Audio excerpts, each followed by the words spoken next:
السلام عليكم ورحمة الله وبركاته. أحب أنوه عن نسب عشيرة الباشك.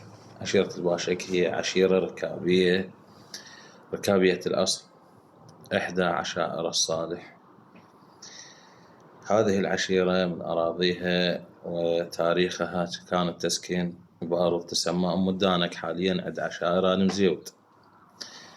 في زمن 1702 إلى 1704 كانت الوضعية يعني بهاي الفترة كلش مضطربة إلى حد يعني ما تتصور.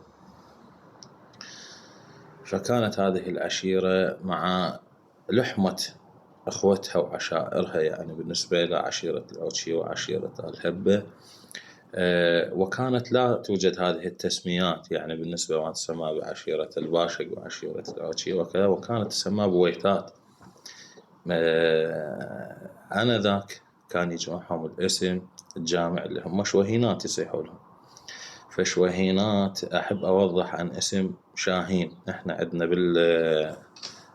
بالبحث وبالتاريخ وغيره، هو شاهين ابن جسام ابن صالح ابن متعب ابن شوهين. تمام.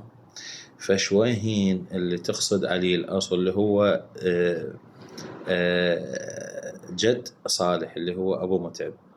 هذا بالنسبة إلى شويهين، يعني مو إحنا اللي سمينا عليه شويهينات، وإذا هذا اسمه شويهين إذا ما يحتاج عن تسمية صالح، يعني هاي توضيح للأمور.